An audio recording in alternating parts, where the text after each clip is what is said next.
बड़ी खबर है और जिसे देखकर आप यही कहेंगे कि हे परमात्मा ऐसी दुर्दशा।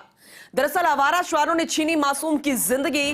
बीकानेर में आवारा श्वानों के आतंक के चलते दुखद हादसा हो गया। आवारा श्वानों ने नोचकर छीनी 2.5 वर्षीय मासूम की जिंदगी।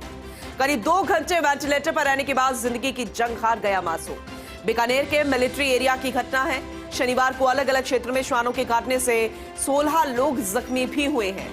लेकिन जो ये मामला सामने आया, इससे हर कोई विचलित हो सकता है, क्योंकि आवारा श्वानों की संख्या इतनी ज्यादा बढ़ गई कि उसने कई लोगों को जख्मी कर दिया और एक मासूम की जिंदगी छीन ली। बीकानेर में आवारा श्वानों के आतंक के चलते ये दुखद हादसा हुआ। आवारा श्वानों ने 2.5 वर्षीय मासूम की जिंदगी छीन ली, नोच डाला। कोशिश की गई कि उस मासूम की जिंदगी को बचा लिया जाए। 2 घंटे वेंटिलेटर पर रहा वो मासूम, लेकिन जिंदगी की जंग वो हार गया। मिलिट्री एरिया की घटना है।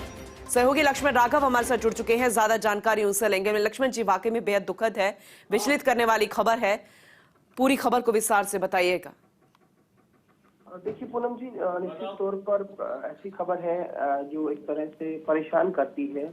और ये जो घटना है शनिवार की है। मिलिट्री एरिया में ऐसा हुआ। 2.5 साल के मासूम को आवारा कुत्ते ने नोचा, उसके बाद उसे हॉस्पिटल लाया गया।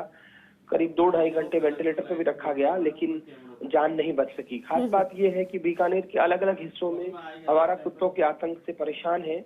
कल की यदि हम बात करें तो करीब 16 से 17 घटनाएं ऐसी रिपोर्ट हुई, और न केवल रिपोर्ट हुई बल्कि हॉस्पिटल भी ऐसे लोग पहुंचे जो आवारा कुत्तों से घायल है। तो मुझे लगता है कहीं ना कहीं निगम कहिएगा, प्रशासन कहिएगा, थोड़ा सा आवारा कुत्तों को लेकर उन्हें संवेदनशील होना पड़ेगा। और क्योंकि लगातार इस तरह की घटना होती है और एक दिन में यदि इतने केसेस आते हैं तो इसका मतलब कहीं ना कहीं कोई लापरवाही है, खासतौर पर स्ट्रीट डॉग्स के को लेकर, उनके रिहेबिलिटेशन को लेकर, या जो भी चीजें हैं। लेकिन क्योंकि लक्ष्मण जी समझाने की जरा कोशिश कीजिए, क्योंकि एक तरफ पशु प्रेमी भी होते हैं जो इन आवारा पशुओं का ख्याल रखते हैं, उन्हें रोटी खिला देंगे, बिस्किट्स खिला देंगे, लेकिन कुछ शरारती तत्व भी होते हैं जो इन्हें परेशान भी करते हैं। लेकिन वो जानवर है, ये हमें नहीं भूलना चाहिए। और अगर आवारा होकर इनकी संख्या बढ़ रही है तो ऐसे में रोकथाम के लिए प्रशासन की तरफ से क्या इंतजाम है? निश्चित तौर पर इनको लेकर तमाम चीजें हैं। जैसा कि मैंने पहले ही कहा कि इनको कहीं रिहेबिलिटेशन को लेकर, पुनर्वास जिस तरह व्यक्तियों का किया जाता है उसी तरह इनको लेकर एक योजना होती है। साथ ही साथ ये प्रजनन ज्यादा ना करें, इसके लिए भी चीजें होती हैं। तो मुझे लगता है इन तमाम चीजों पर निगम को फोकस करना होगा, क्योंकि जिस तरह से घटना रिपोर्ट हुई, एक मासूम की जान गई। आप समझ सकते हैं उसकी माँ पर क्या बीती होगी। 2.5 साल का बेटा कुत्तों के नोचने से जिसकी डेथ हो जाए, तो आप समझ सकते हैं कि क्या हालत होगी उस माँ की। तो निश्चित तौर पर देखिए, आप जो कह रहे हैं वो बातें भी सही है। पशु परेशान ना हो, ये भी सोसाइटी की जिम्मेदारी है, फिर चाहे वो कोई भी पशु हो, कुत्ता हो या गाय हो।